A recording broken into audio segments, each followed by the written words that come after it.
Hi everyone. We're just going to let, we have quite a lot of attendees tonight. We have 247 people booked for this talk tonight. So we'll just let the numbers kind of come up a bit and then we'll get going with the introductions.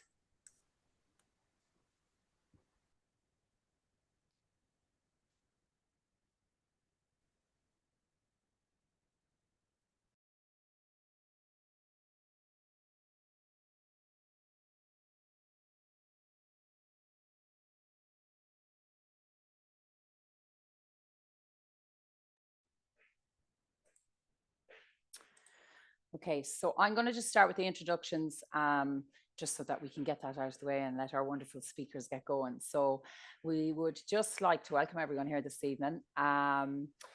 It's a recurrent event that we have every year and it's super, super popular. So it is, and it's our Assistant Psychologist panel. So my name is Tricia Cross and together with Andrea Marshall, we are part of the wonderful events team at the PSI SAG.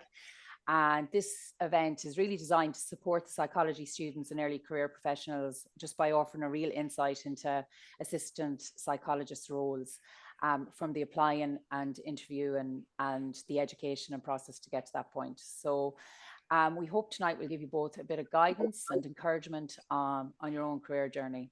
So just a quick note before we begin, the session is being recorded, but be assured that in line with privacy regulations, your faces will not appear on the screen when asking questions later. I'm delighted to introduce our three panelists. We have Aoife Cora Daly, who has just completed her first year as an AP with the HSE's Children Disability Network team. And Aoife has also worked as a neuropsychology intern, a social care worker, and an ABA tutor. So she's a very busy lady. We have our fabulous Jack Hilliard, who's assistant psychologist at Smithfield Clinic and the NEOCA service. And Jack brings a wealth of experience from research, teaching, and volunteer roles. And we are very proud of our Jack because he is also a very valued member of the SAG team here in the PSI. And then finally, we have the wonderful Leisha Kelly. She's an assistant psychologist with the National Learning Network and the NCAD. And that's where she supports students with disabilities and learning difficulties. And Leisha is very passionate about supporting students in higher education. So we're very grateful to have these guys here because they're super busy and their day doesn't finish when they come home. We know they have to do a lot of work in the evening. So we're going to ask them three questions this evening. The first one will be a whistle-stop tour of their educational background. The second one will be the different roles they've had from volunteering or that to get to the AP roles that they're in today. And then finally, what a typical day looks like in their current position. We'll try and get that wrapped up at 7:45, and the final 15 minutes will be open to anyone that wants to ask any questions of our attendees or our speakers, and they're only delighted to answer the questions. So I suppose Aoife's going to go first. So Aoife, we'll just ask you, what was your educational background to get to this point? Yeah, so I did the 4-year BSc psychology in Maynooth from 2017 to 2021, I think. And that was great because the third year you had the first half was a research internship and the second half was kind of, I suppose, like a clinical or educational psychology kind of experience internship, which unfortunately for all of us got cut short because of COVID, the outbreak. But yeah, it was great experience all the same. And then I worked for like 1 or 2 years and then I did the MSc clinical neuroscience in Galway. And that was great and I loved it. And if anyone's like in a BSc or finishing up a BA or anything and they're looking for a master's program and they're interested in neuropsychology, I'd 100% recommend it. It was absolutely fascinating. So yeah, that's my educational background so far. Thanks, Aoife. And Nice. Jack? Hey everyone, I also went to Maynooth from 2020 2023. I did the BA in psychology. I was lucky enough to get a first class honours on the first year prize in psychology for academic merit, and I also got the Spur scholarship from my undergrad, which was kind of a research program, and it gave me early exposure to the research end of things, which was really beneficial.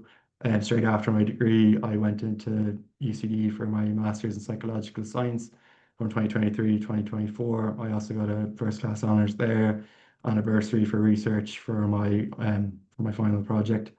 And I also was a lab demonstrator teaching undergraduate research labs while I was there too. And kind of after that, I did a diploma in CBT and I've had extensive training in other psychometrics, kind of like the WAIS, WISC, Diamond, and other therapeutic approaches, so ERP, for OCD and ACT. So yeah. Thank you, Jack. And then we have Leisha. Yeah, so hi everyone. So I did my undergrad in UCC, just did a BA in applied psychology, and then I decided to go straight into a master's. So I did an MA in applied psychology in UCC as well. And I actually just technically haven't finished yet, but I just submitted my thesis there in September. So just about finished up with that one, and that's me. Congratulations, Leisha. I'm sure you're delighted to have it off. Off the books. Okay, so I suppose now we're getting into the good stuff. So if we go to Aoife first, so just the different roles or volunteering roles or the AP that you've done so far. Yes, as I mentioned, in our third year of the undergrad, the first half was a research internship. So that was like within Maynooth University. And then from there, I had maybe 1 or 2 months as a neuropsychology intern. As I said, unfortunately, that got cut short because of the COVID-19 pandemic, but it was still a great experience. That was in Beaumont Hospital. So that was kind of like my first time interacting with clinical populations and kind of getting a feel for that type of environment. So it was really useful experience. From then on, I became a social care worker, maybe a little while after I'd graduated from my undergraduate degree. And I did that for just over a year. And that was really great experience. Again, it was really like a lot of one-to-one stuff. So that would have been my first experience with that. I worked with autistic children, children with ADHD, behavioral challenges, and maybe some emotional regulation difficulties. So that was really great. It was primarily I worked with children. I did some adult disability work as well. But yeah, that was fantastic work, and it was something that I was really glad I did before I ended up getting an assistant psychologist role. I just feel like that kind of experience of working with different people and different backgrounds, which is really, really useful. Um, and then after that, I was an ABA tutor for 3 months. Um, that mostly just entailed providing support, like communication supports, as well as like supports with regulation and teaching maybe self-regulation and some emotional support as well. Then I went to Galway to do my master's, and then after that is when I started applying for assistant psychologist positions. Um, I applied for many, many positions until I got one in the end. So if anyone's in that boat, it's very normal. Yeah, and then that work was great. I'll get into that more in the next question, I think, but yeah, it was great to for the first time to be in a role that was like primarily just psychology based stuff, and felt like I was able to use some of like the tools from my previous occupations as well as like knowledge from my masters and from my undergrad. So yeah, it was really great. But yeah, Thanks, Aoife. no problem. And Jack, the same question to you, just what kind of roles? Yeah, so I started with a lot of youth engagement roles doing my undergraduate degree. So I was involved with Spun Out as a content contributor. I wrote an article on social anxiety while there, and I was also part of their action panel, so advising on kind of youth mental health campaigns. And I also got the opportunity to work with Psychosis Ireland as a PPI representative for one of their PhD projects, which was really interesting to see. And kind of at the same time, I was volunteering as a crisis text line volunteer for 50808, and I did that for about close to 2 years between those different things. And it was just really fun to kind of get involved in the youth space and to see what kind of our generation was doing on the ground before maybe going on to more, I suppose, office and clinical roles. After that, I was lucky enough to get my scholarship to work in research, and that kind of propelled me into another research assistant role at Maynooth University under Professor Katrina O'Sullivan. I was working with the STEM passport for a conclusion, and that gave me a lot of experience doing kind of systematic reviews, qualitative research, and mixed methods approaches. And at the same time, I was volunteering as a research assistant for the Triadics project in Maynooth, which was looking at tailored reminiscent interventions for older adults and those with dementia. And that was really interesting to do again. I was kind of involved in more of the grunt work, staring at that, transcribing interviews, but also getting to learn about the context of dementia and how it exists in Ireland. After that, I went into my postgraduate degree in UCD, and I volunteered as a social skills coach for Peers Ireland. And that's a program where we work with neurodivergent youth, basically, autistic kids, ADHDers, and teach them social skills in a non-judgmental and neuroaffirming way. And while I was starting that, I was an intern at Smithsfield Clinic, and that was kind of really where my AP journey began. So at Smithsfield, I was kind of starting out as an admin, answering phones, and I found that was really important because often you're the first point of contact for families who are talking to you, and they're in a really vulnerable place. So if you can meet people with compassion and care, it really sets the tone going forward. And kind of to support myself financially, I was working as a relief activity facilitator, praxis care. I did that for almost a year. So I was working with adults with intellectual disabilities and just kind of structuring their day to day, learning how to kind of support that behavior and kind of give them an outlet outside their home. And that was really kind of rewarding to do. And as I kind of went through my master's degree, I stepped up my level of work at Smithsfield. I started with kind of observing, then shadowing, and finally kind of administrating assessments, and always under close supervision and learning a lot with report writing too. And so it was kind of a gradual progression for me to learning how to kind of observe and then going into gradually increasing the workload. And I also did kind of group therapy intervention through our Magpies social skills and emotional regulation program for children. And that was really good to learn again, kind of as an observer, and then to eventually leading groups. So we really had that kind of phasing in stage. And I suppose everything I was doing, it's a wide breadth from advocacy, research, and clinical practice. And you kind of get to meld all those together, and you really get to embrace the scientist practitioner model. So I'm very grateful for everything so far. Thank you, Jack. That was fabulous. And then Leisha. Sure. So I suppose most of my experience up to now would have been volunteering while I was in college. So I started when I was in first year of college. I volunteered as a support line worker for Nightline, which is kind of the college-based support line.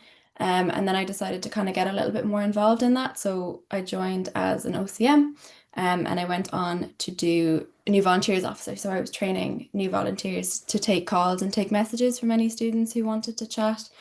And then the following year, I went on and became the chairperson. So I spent the last year when I was in my master's as the chairperson for UCC Nightline. And I suppose that was a really good experience. And it was kind of what got me interested in working in higher education, because I was working a lot with different professionals within the college and stuff to get funding and kind of support the service as much as possible. But I was also kind of on the ground and still taking calls and messages, which was really important to me because, I mean, that was what the service was. And then as well, I did a few other bits. I was a peer support leader in UCC as well, so it just gave me a chance to work with students directly.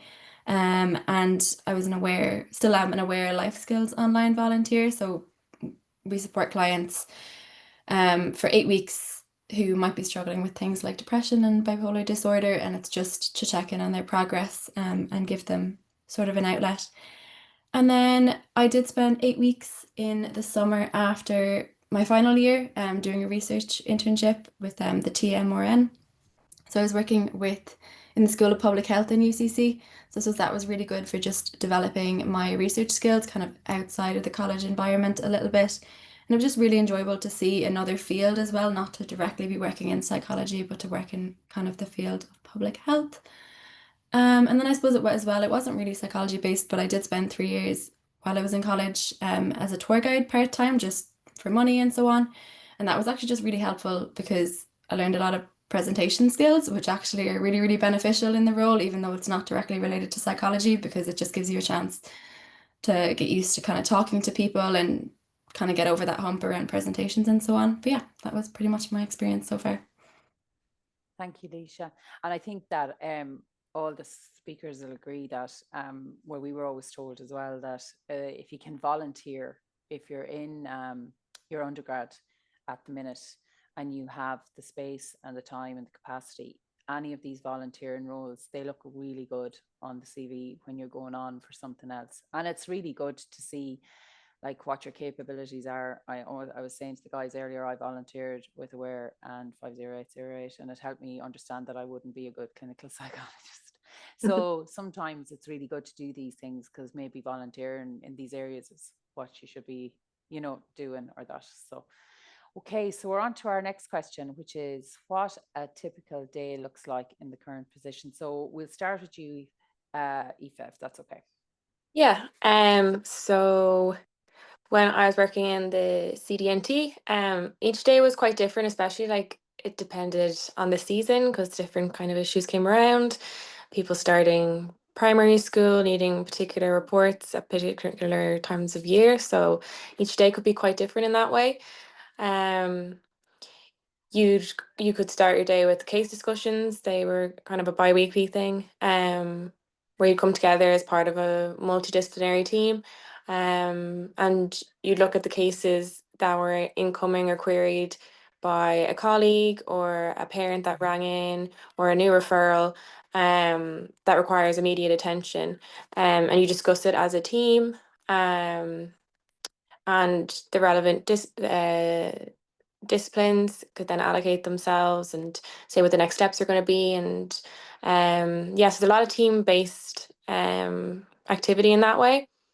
Something else you could get up to is you might complete an individualized family support plan with a family, and that's kind of the basis of the system. Once they are with the service, this support plan outlines what their child's current needs are at that time, what service can be provided, and when along, like around a date when that service should be provided by. It's almost like an unofficial kind of contract, I suppose, with the families, and what the families can do in that meantime and what we can do in the meantime as well.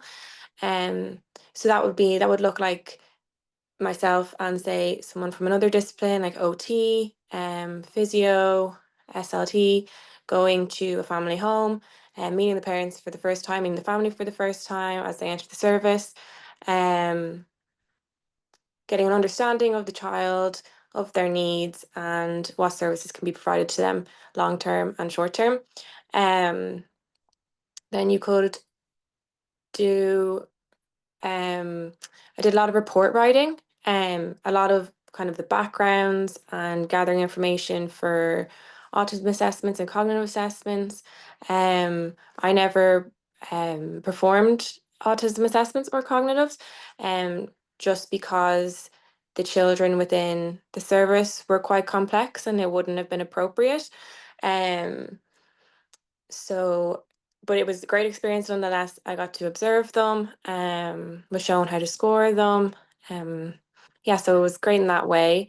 I also saw ADIRs, and yeah, the ADOS, as I was saying, the autism assessment as well.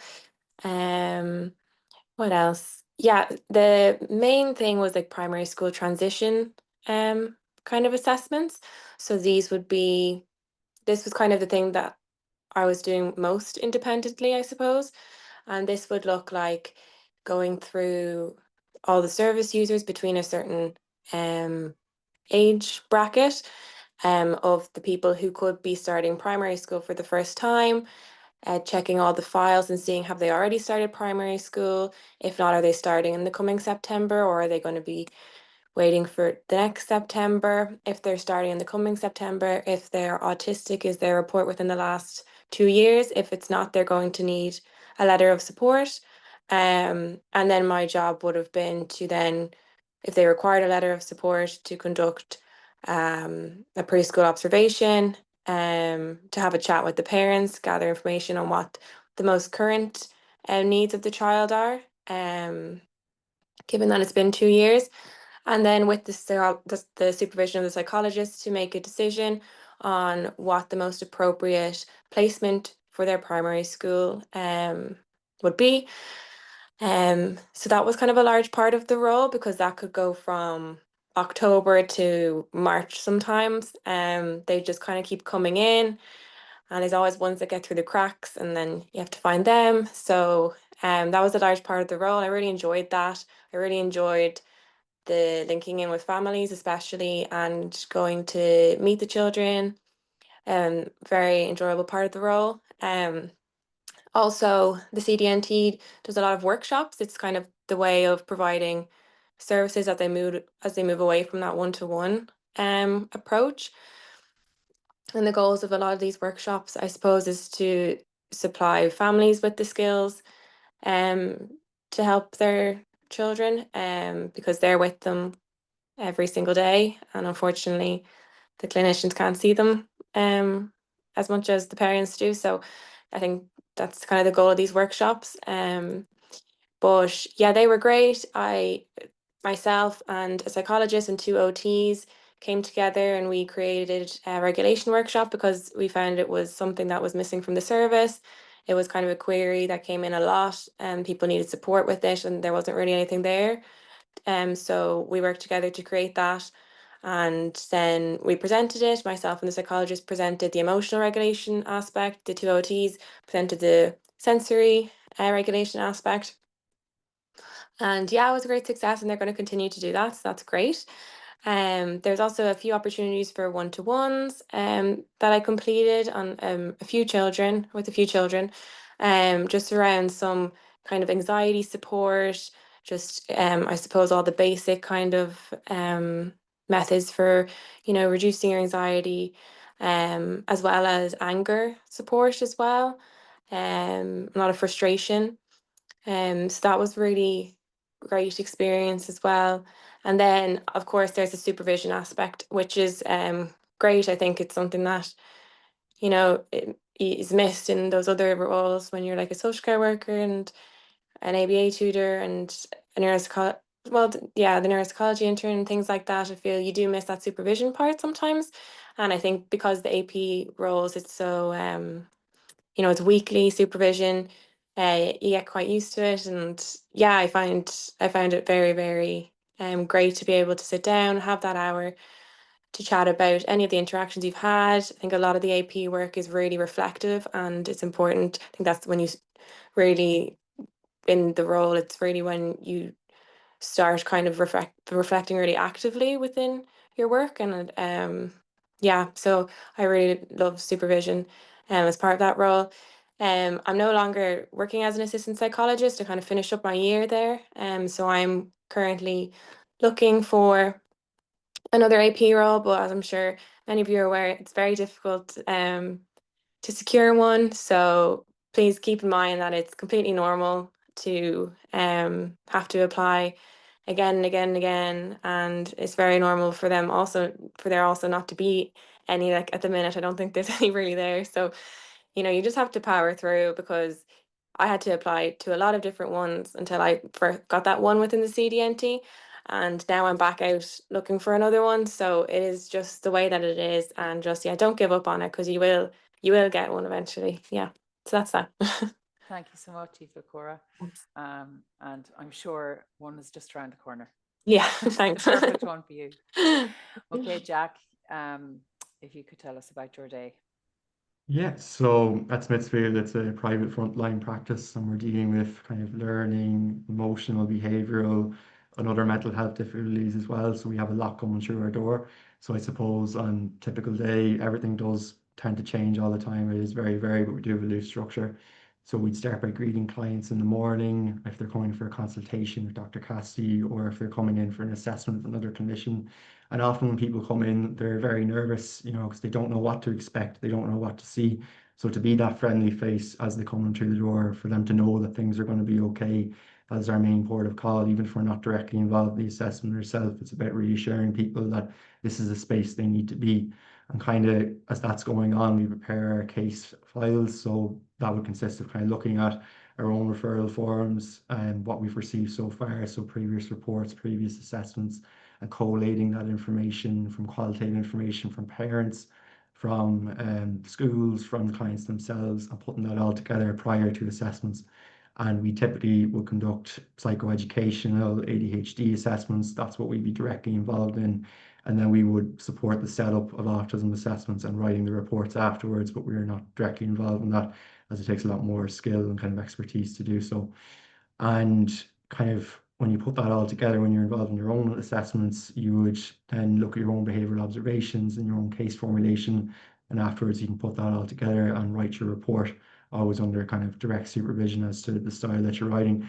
And I suppose the most important thing I've learned from writing these reports, when I came in, I would have treated it as a document, some kind of data, looking at the scores, but you realize it's actually a passport for a child or for a person going forward, so they can access those services, that they have the advocacy in place, that they can get off these waiting lists, and so they're not kind of left flimsying around and adrift. So everything that we do has to be to the highest standard, and it really matters. And so that would be the structure of our day. So we go through assessment, report writing, and then in between that, we might be setting up group interventions for children, or we're setting up one for teens at the moment. So it's rooted in ACT, and these things might run after school. So they're kind of supportive spaces for kids or teens to come together. We can teach them some skills around emotional regulation, social skills, and self-esteem, and just to provide that safe space again. And we also would have weekly supervision as part of that. So if we have any cases we need to discuss, or indeed in the day of assessment, we can discuss that with Dr. Cassidy. And we also have the opportunity to get involved in a lot of research. So Dr. Cassidy would present at the PSI, present at different conferences such as ACVS, or kind of in America, and other international streams. So we would be involved in putting those presentations together, and sometimes presenting in them if we can attend, and sometimes they're online and we can do so. And also, as part of that, I'm an assistant psychologist and staff clinician at Smithfield's sister service, which is NACOA. It's the New England Centre for OCD and Anxiety. And here we deal with clients on a one-to-one basis, providing therapeutic interventions. And it's essentially an intensive outpatient service for clients of OCD and anxiety and kind of related conditions to that. So we're kind of trained in exposure and response prevention for OCD, in ACT, which is acceptance and commitment therapy, and we design treatment plans and do sessions as part of that. And we also would have supervision for that too. So we're kind of under the guidance of our team in Boston and our team in Ireland, which consists of chartered psychologists, educational and clinical psychologists. So we would kind of give feedback on each of our sessions, what worked well, what didn't, how can we improve, is there any complicating factors going on? And that's really valuable, because you think you learn something reading from a book, and you find out you don't really know anything when you're facing the real world. I think that's true for anything, especially in kind of the complex field that we're working in. And so it's really valuable to get that first-hand experience and dealing with different presentations, whether it be OCD, trick, or kind of other BFRBs, or body-focused repetitive behaviors, or indeed anxiety in general. And that is generally our day. So it is pretty hectic, and sometimes it can be a lot more busy than others. We might have kind of emergency situations where clients need to be prioritized, and they might have taken a significant downturn in their overall mental well-being. So we have to be there to kind of expedite reports and expedite assessments, and see if we can connect with different services, writing letters to schools, writing letters to doctors, different institutions, just to help people get on board and kind of move them along to get the right support that they need. So it is very hectic, but I love it. And we definitely, coming from that perspective, it's a very values-driven approach. So everything we do, we're trying to serve the clients in the best way we can, and we see them as people first. We're combining our evidence-based practice with our compassion, our flexibility, that no two people's life situations are the same, and we have to meet people where they are. So, yeah. Thank you so much, Jack. And then we have Leisha with the same question. Yeah, so I suppose because the National Learning Network is kind of based across a couple of different colleges, a day in the life is going to look very different depending on where you're based. So like they are based in Maynooth and IADT as well. So NCAD is a little bit different. But usually I suppose my day would start with admin. They don't quite tell you when you're in college how much admin work is actually associated with AP roles, more than you think. But it's just a lot of, I suppose, answering emails and preparing documents so that the day can go a little bit more smoothly, because if you get organized in the morning, it means that when it is very busy, it just makes things easier. So I suppose it's September at the moment, so the colleges are very, very busy. So there's a lot of needs assessments and stuff going on. So one thing we do we did about every 2 months, but we did it this week. We do a group supervision. So it's when all of the APs and all of the psychologists who work in the service get together, and all the APs present on a specific topic. So we choose something like a presentation, like dyslexia or self-acceptance, something like that, and we all sort of present on a different aspect of that. And it's just a really good opportunity for us all to get together and to also discuss, because we're all bringing experience from different colleges, and the psychologists are bringing, a wealth of experience as well. So it's just a really good way to discuss. And somebody always brings a case study of a student that they've worked with, and we use kind of the research and stuff that we've built up throughout that presentation to best support that student. And like I said, yeah, a lot of needs assessments at the moment. So what happens is when a student comes into higher education, whether they've come through DARE or whether they want to register with a specific diagnosis like ADHD or a mental health condition or something like that, then that goes through me. So I suppose before that, what they do is they send over their proof of diagnosis. So usually this is like an ADHD report or an autism report or something like that. So the HEA require that it has to be a report. So what I have to do before an appointment is just go through those reports and see what the psychologist or the psychiatrist who gave the diagnosis recommends as supports. And then I suppose the student comes in, and it's a very collaborative approach. It's really, really important that it's not just me telling them what supports that they might want, but it's just going through maybe how their diagnosis presents to them, what supports they would have previously received if they came in through secondary school. And then I suppose what supports as well they want within the college. So it's kind of using a combination of sort of the documents they've given about their diagnosis, and also just chatting to them and seeing what kind of supports and things that they need. And then we also just kind of just do regular appointments, both for students with diagnoses and students without. So if you do have a student coming in who is registered, we'll say with ADHD, it can just be going around sort of time management and organization, and a couple of strategies just to make sure that they're getting the best experience possible, and any supports we can put in place. And then do weekly supervision as well as the lads, which is really, really important and really, really helpful. So we do what's called a reflection piece before that, where we choose a case or a series of cases of students, and we just kind of reflect on it and how the experience was, and I suppose what we could have done differently. And then we go into the supervision with our individual supervisors, and we just discuss different cases.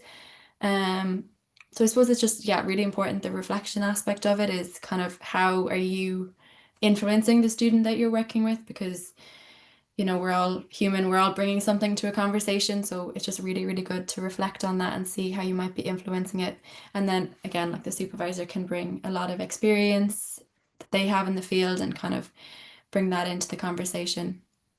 I don't think, is there anything else? I think that's mostly a day in my life at the moment. Thank you so much, Leisha. So that's all the questions asked, or you might think it is, but I have a big list of questions from our attendees.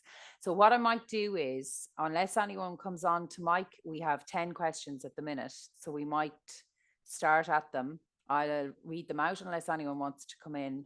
But because I'm trying to do it fairly, there's one there since 7:10. So if we go that way, and maybe we'll see how you get on answering them. Is that all right? So the first one is, would you suggest going into a master's directly after undergrad, or work, for example, as a social care worker first before going into the master's? Yeah, I did find it quite useful. It can be hard to go back to education once you start working. I feel like once you start making money or start doing a job that you really love, it can be hard to go back to education. So you do kind of have to maybe toy with the idea of, okay, if I take a year, if I take 2 years, am I going to go back? Do you know? So that's kind of something to think about. I kind of had to promise myself that I would, not that you have to, but so that's kind of something to keep in mind as well. But I did find it very helpful. Even when I did my master's, I found it very helpful because I could think of certain clients that I'd met in the past, and I found that I was kind of thinking in that kind of almost clinical mindset more so. also meant that I was a lot more confident then afterwards when I went into an AP position. So yeah, it's very person dependent, I suppose. I'm not sure how you guys feel yourselves. Leisha or Jack? Oh, sorry, you go no, ahead. you go ahead, you're grand. I suppose just like yeah, it is like I think it's really is individual. Like I was quite happy to go straight into my master's, but partly my degree was 3 years, so I kind of just convinced myself that it was my fourth year of my degree and went like that. But you do like if you do kind of work in between, you do get like a lot of experience, as Aoife was saying, that you can bring into it. But I think yeah, it is really individual and what you feel ready for once you finish your undergraduate degree, really. Thanks, Leisha. Okay, so the next one is, this is one of the most popular questions that's asked every year. Where can you find psych assistant jobs, positions, or assistant psychs, as I don't see many opportunities on regular job seeking sites? So I suppose Active Link is the one that comes to mind, but these guys might have more, but definitely Active Link, and that I'll put it in the message box, the AP email. I'll get the link for it now, but maybe the guys might know some. Yeah, at the minute there definitely isn't any. I know myself because I'm searching also, but yeah, um, I find LinkedIn as well. Sometimes if you search not as like a job, but if you search it as like a post, sometimes there's companies or clinics that would be like, we're looking for an assistant psychologist, but they won't necessarily put up like a job for you to apply for. It might be like a post on LinkedIn. There isn't any right now, but I have seen them before, so that's something that might be helpful. But other than that, it's just kind of been like Indeed and jobs, whatever that one is as well. But yeah, other than that, I'm not sure.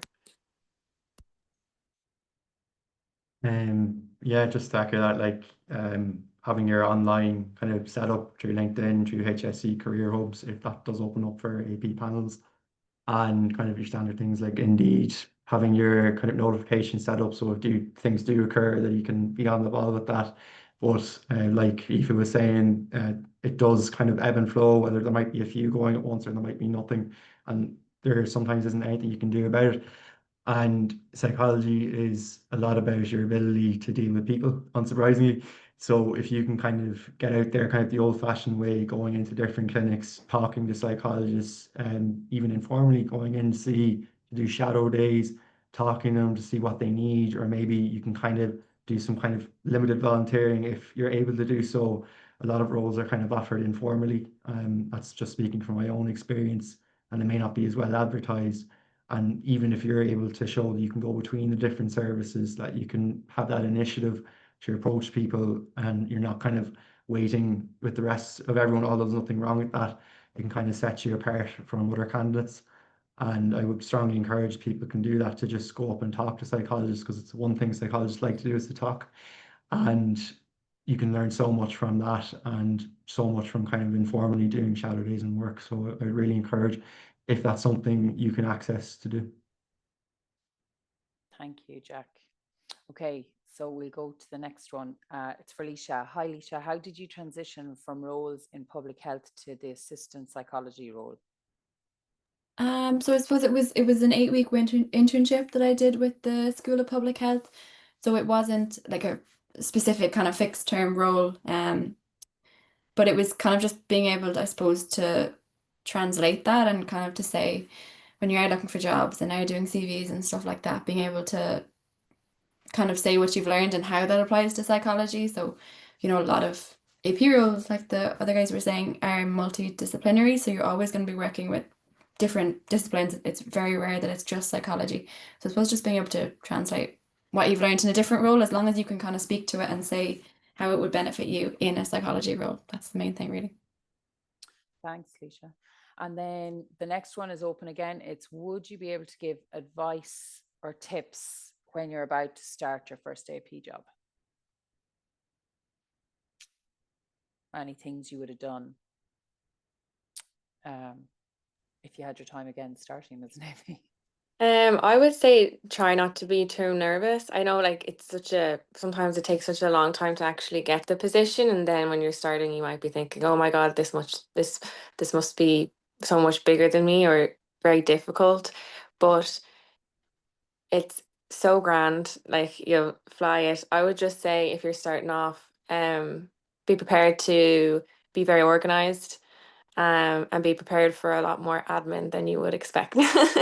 But other than that, that's pretty much it. Yeah. Okay.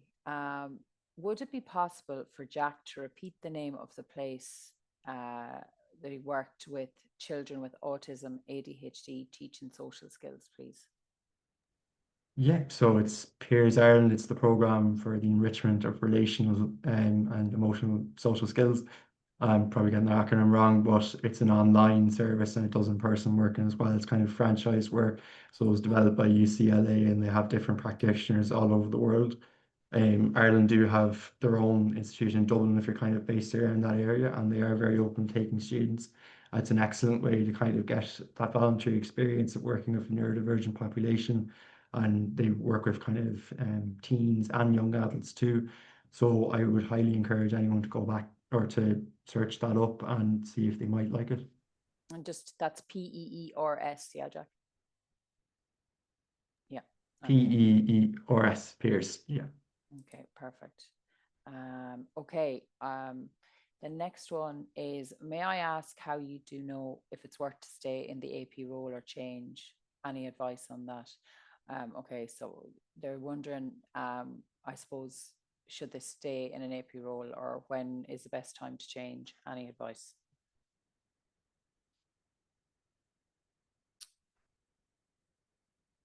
Does any of you? I know one of the speakers we had last year said, when you've done all your learning that you can do, it's time to move.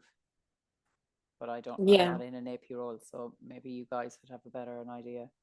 Yeah, I'd say so. I think once you kind of feel fulfilled that you've gained as much as you could from a particular role, I think the AP roles are really great in the way that it's a time in your life when you can jump from something that's over here to something that's very different. So I think once you're happy with all that you've learned, and I guess you'll know yourself, you might be eager to branch out into something else also.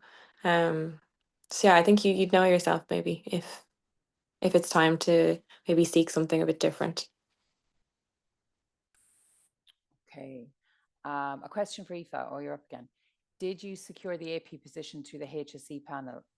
And if so, how was your experience with that process? And I suppose if you didn't, if anyone else knows anything about that, I just hear Yeah, talk. I actually didn't. I worked through an agency. They're Medforce recruitment, and they're great.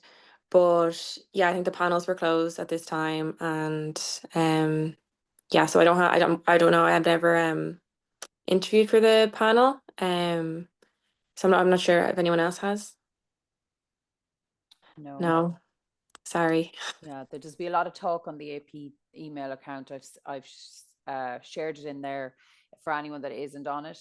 There was quite a bit of talk recently. If you ask a question in there, people are actively talking about the HSE panels at the moment, because I think it's open around now, or that's what I seen. So if you click on that and ask any question in there, loads of people come back about that because it's like really hot topic. So it is. Mhm. The next one is, could you give a bit more info on what supervision and what it involves, and advice on how to use supervision effectively? Yeah, so I can speak to my own experiences. So supervision will involve me kind of presenting what I've done with my client after a session, presented to the team, and that might consist of kind of the clinical and education psychologists and other staff clinicians. And I basically would give an overview of what the prior diagnosis were, what we were seeing, and anything that kind of popped up as we were going along, if anything was changing for the person. So we deal with a lot of young people, so they might have gone to school or they might have gone back to kind of a social group, and that might be changing things for them. Then you would kind of discuss what you did in the session. So we're kind of semi-structured, where we would use ACT, but we're also adaptive to what the client works best for them, or kind of what may not work well. So you're always kind of learning that something might be good on paper and it might work perfectly well for someone else, but it just doesn't connect with that person. Then you have to be able to switch tack and change focus. And often you would kind of bring up, how well you are getting on with a particular thread that you're looking at. So if you might be looking at exposure therapy for OCD, and you're seeing how well that's progressing if you're going through a hierarchy, and kind of if there are any roadblocks to that, or how can we kind of pull that apart, or if there's anything kind of new developing. So we might have started with hygiene as our main issue, but then something like makeup could have popped up, which changes the angle completely, or something kind of like trick comes in and you're thinking, oh my God, we now need to tackle that too. So you're always kind of adapting and always trying to make sure everything is moving at the same space and you're tackling the most important problems. So you're feeding your ideas to your supervisors and they're kind of critiquing and kind of learning what you're doing. And you're also taking advice from people who present their own cases. So you're getting multiple streams of information together and you can put together your next kind of treatment plan for a session. Thanks, Jack. A question for Sorry, Lisa. I have to head off. I'm really That's sorry. perfect. If anyone has any questions for me, feel free to link in with me on LinkedIn. I'll be so happy to chat to anyone about any questions. Thank you so much for having me. Thank you so much. Thank you. Take care. Now, folks, we have more questions for Leisha and Jack, so the pressure's on now because you've got 13 minutes. So, question for Leisha: how can one find opportunities to find an AP role or any applied clinical psychology related job within a university college context? So I suppose for mine anyway, it just came up through Indeed, like anything else. Like there's obviously lots of ways to get the AP roles, but a lot of them do come through in Indeed. So it was a panel. So the National Learning Network is under Rehab. So it was Rehab who put up the job advertisement, and it was a panel. So then, I interviewed as part of a panel, and then they offer jobs then kind of as it comes out. So yeah, I suppose just like the two lads were saying, like just keep an eye out for opportunities, put on your notifications for the various sites, and something will come up, basically. Then I'm currently doing volunteering for the Rape Crisis Centre and doing AP work for a clinical psychologist, I know, but I have no one-to-one experience with patients. Do you feel this is needed, or how do I get on a panel? So the one-to-one experience.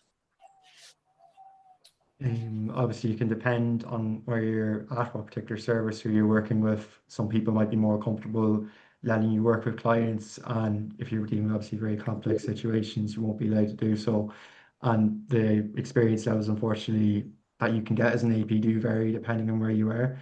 They might be more streamlined, kind of the HSE or in other national bodies. I'm not sure myself. I haven't gone through that process, but it is hard to do. I would probably look at voluntary roles as in kind of like aware, like I think Leisha was saying, where you're kind of getting to work, again, not in a one-to-one setting with someone, but you're getting to look at a one-to-one case study of a person kind of going through a program or other things like that. If you can look at voluntary roles which are adjacent to that, I think I'd be bearing in mind that not everyone gets to do that. And so it's not as big as a disadvantage as you might think. People don't expect you to be fully trained already. It's if you can show that you understand what a one-to-one might look like and to be able to apply that. So if you can do as much as your own research and learning around that and be able to talk about it and how your own experiences might apply or how you could have used that, that is just as valuable. Thanks, Jack. Okay, so is the main challenge with obtaining an AP role the volume of applicants, or are there many other obstacles that you've experienced? And then just a massive thanks to each of the contributors. And I must say that Jack's empathy and compassion for the individual behind the report are to be admired and should be championed by all. Lovely thing to say to you, Jack. But anyways, back to the important question. Is the main challenge with obtaining an AP role the volume of applicants, or are there any other obstacles that you've experienced? Leisha or Jack? Or I suppose it is like there's a huge volume of applications coming through because there's not a whole ton of AP jobs out there, and obviously most people coming out of psychology are looking for them.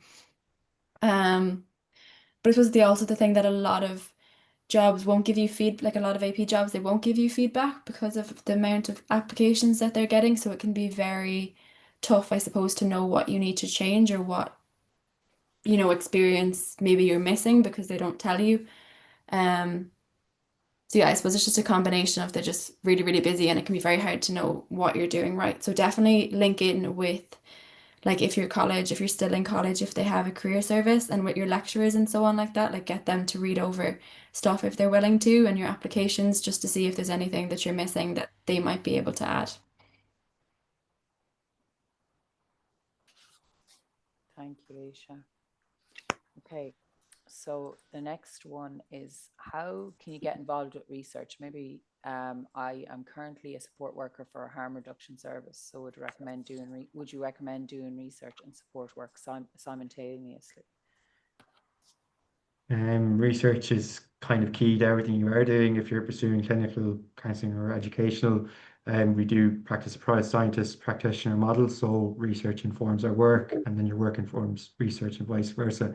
So being able to understand that and apply that is definitely something that if you're looking to get onto doctorates, you'll have to be able to do. So it absolutely is a requirement. I would say not that research is easier or research assistant roles are easier to get onto, but they do tend to be more numerous. You still need a very high standard, but you will have a better opportunity of them being more consistently available. So I would definitely try to do it if you can. And a lot of times you will get clinical experience doing that. So if you're working in a hospital, you could be working with clinical trials and you are getting that one-to-one interactions with people, and you are learning a lot of skills that are applicable to being an AP. And often you might find that if you're working as a research assistant, within kind of those adjacent roles, that an AP position could come up and you already have that skill set that you can transfer. And also, if you're able to publish papers, if you're able to do conference presentations, these are all very valuable, kind of as we're doing tonight, as we're speaking. You have to be able to talk to your lay audience, the clients that you're working with, as well as academics. So being able to kind of mix between adapting scientific language to bring it down to more relatable terms to different populations. So I would absolutely encourage you to do it if you can, but always take things at your own pace. There is no point burning yourself out to do as much as you can. So yeah. Thanks, Jack. And then, what roles would you recommend to apply for if you were unable to gain experience during undergrad for an AP role? I think it's the volunteering is the nugget there in undergrad. What do you guys? I think it's the volunteering, really. I'm not really.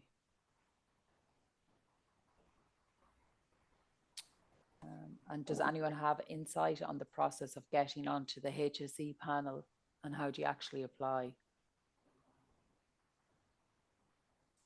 I kind of only speak through word of mouth, but like from what I've heard, like it does go up kind of September, October time, and they kind of post it in different places. It'll sometimes, I think, go on LinkedIn, sometimes on like Twitter and so on. So keep an eye out and just keep an ear out on the AP group, because it won't be widely sent out.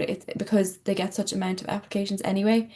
And then again, from what I know, you get called around November, I think, and then they do a panel interview, usually in Galway, as far as I know. And then you get a place on the panel, and then they offer positions as part of the panel. So I'm not 100% sure on that information, but that's just what I've heard anyway.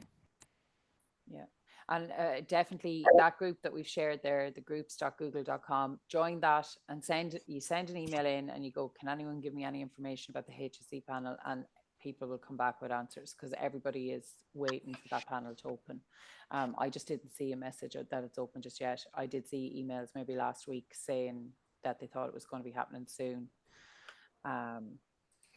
Now, in terms of developing research experience, if you're unable to avail of Susie supports for a master's, are there any specific evening courses that you could do in the meantime to improve statistical analysis experience?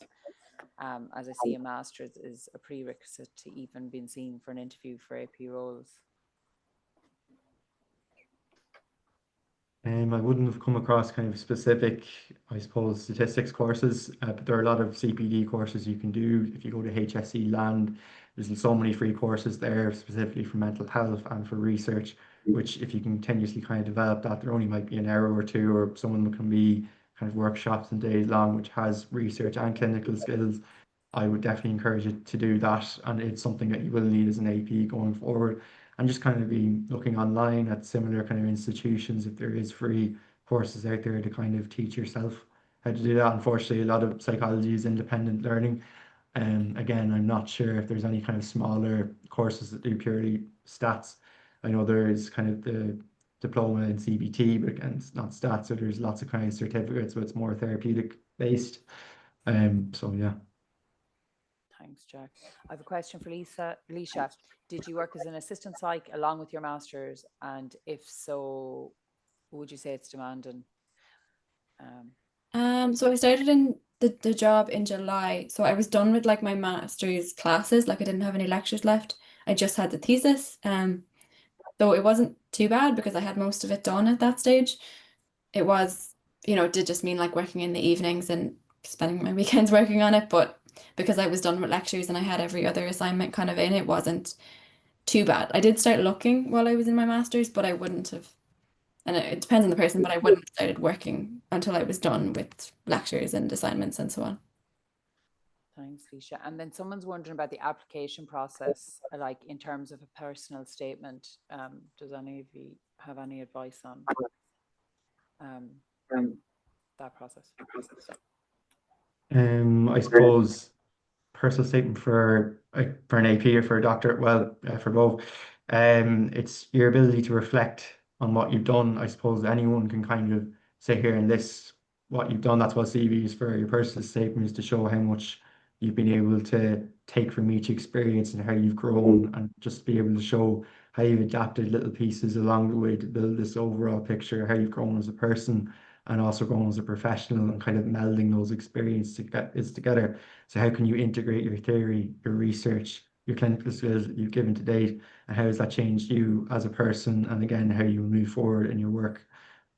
So there are specific ways you can write personal statements. I would look at kind of reflective writing skills. A lot of master's courses would teach that as well, reflective writing pieces. But if you do have your own time, I would look up specific styles to kind of help you to structure that and kind of get practiced in understanding as well why you want to do this job, what draws you to places. So I really would think about what you want yourself, and only you can kind of answer that.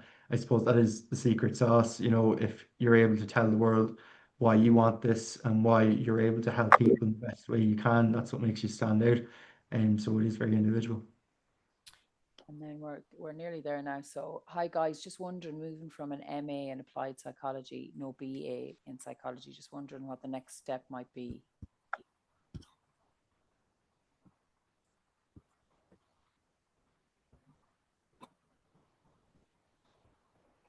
I suppose it really depends on what you want to do.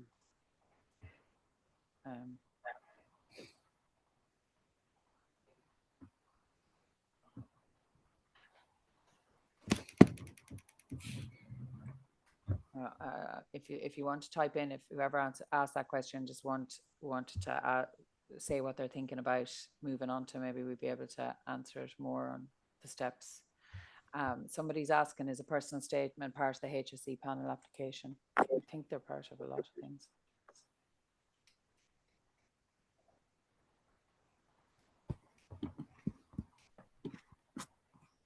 And then someone was asking about the social care worker, and I will send that question to Aoife and I'll get her to answer it for you. So I will. But she's Aoife Cora Daly on LinkedIn, and I'm sure she'd have no problem. Yeah, you have to do, I just checked it there, the HSE panel application, you do have to do a personal statement on it. So you do. And that's all the questions, unless the person who's wondering about moving from an MA in applied psychology, no BA, just wondering what the next step might be. If you just want to, oh, sorry, in terms of conversion, or is a BA required? I'm nearly sure you have to, if the MA is PSI accredited. I think if you're thinking of going on to the clinical or educational or counselling, that's really a prerequisite. So if the MA, which is PSI accredited. I think you're okay, but if it wasn't, that would probably be something. You go, Jack. I think you, sorry to come in, Tricia, you would need your conversion to go on to your master's if you want to do kind of a postgrad in psychology.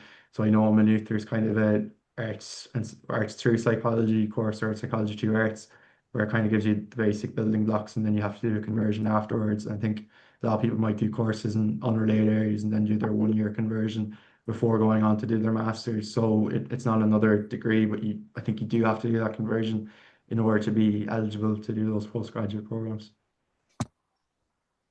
Thanks, Jack. Let me see. And then somebody said you'll need a HDIP or an undergrad in psychology if you want to do clinical education or counselling. Thank you. And then could you send the link to where you checked if the personal statement is required for the HSE panel? Is there a list of requirements? Let me see where I got that.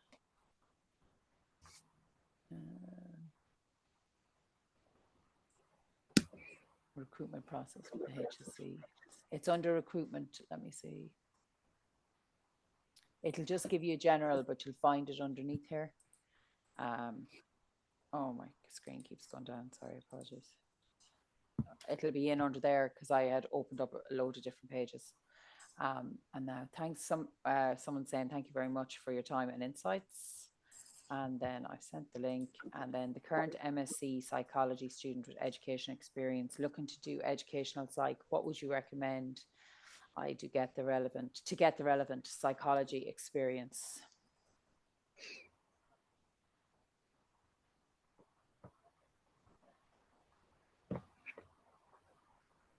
I think I have a friend who's doing educational psych at the moment, and I think the key thing about this is networking. So it is with other people.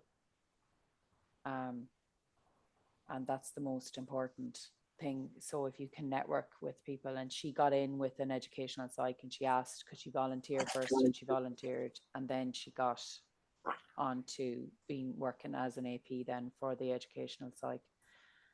I know it's kind of a lot of the time they say that that's not, people don't want to be volunteering, but I think sometimes if you've got no experience in that area, kind of going in to do some volunteering work to get experience. What do you think, Jack or Alicia? Yeah, so I think it's often there's a lot, or not a lot more in educational terms, but I suppose there's more of a wider range of accessibility and getting kind of roles that are related to it. So if you want to be like an ABA tutor, that can be very valuable, learning how to deal with behavior in classrooms and that kind of thing, and kind of getting into anything that is working with kids. So if you're doing after school clubs, if you're doing kind of STEM camps, you're learning from both an educational standpoint and again how to kind of deal with behavior and also how to deal with learning. So there is a lot of kind of roles, I suppose, that you wouldn't think are related to education psychology, but can be really valuable going forward. And kind of if you can find things that are related to that, or dealing with teachers, or kind of extracurricular camps that are being run in summertime, that kind of thing can be really helpful. Just in relation to the HSE panel, a brilliant attendee is after coming back to us and says, I am on the HSE AP panel from last November. Last year it came out at the start of September, but this year seems a little slower. There seems to be no sign of it yet. As Leisha said, it should be on LinkedIn, HSE job adverts. And when it does come out, it should stay open for a good week or two. Those who get shortlisted for an interview will be notified, and they are usually held in Galway in November and December. After the interview, you'll be notified if you've made it to the panel or not. Thank you very much to the attendee that sent in that information. And then somebody asked about where my friend volunteered. They approached an educational psychologist that they knew in their local area. And this is what we hear all the time on these talks.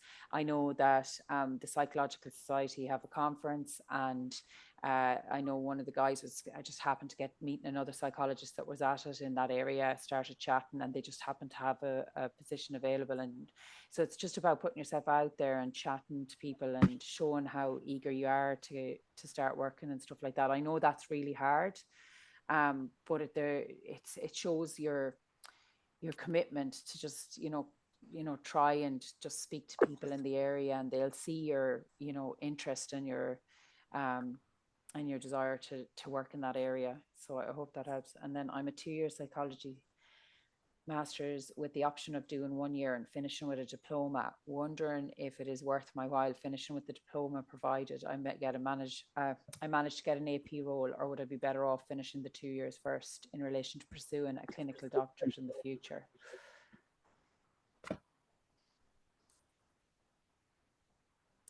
I think the safer answer would be to get your master's, just to ensure that you're not putting yourself at a disadvantage when it does come to doctor applications. Of course, AP experience is more valuable, but if you're able to get publications, if you're able to show the research experience in a different way that equates to it, I would just be very careful. Absolutely, if you do get an AP position, I would take it. But I would be careful, kind of knowing that I'm not kind of leaving myself short in the future, and I would kind of explore that just to be safe. So. Thanks, Jack.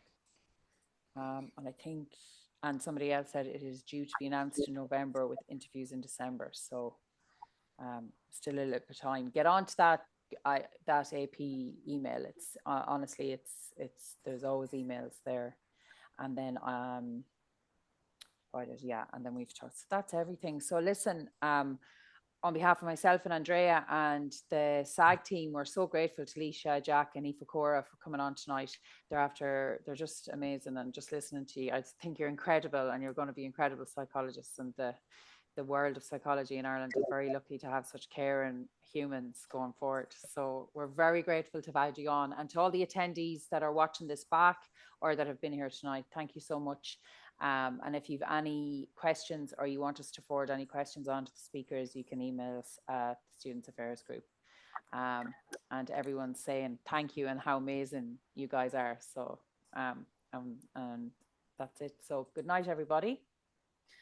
I'm just going to stop this now. I'm going to stop the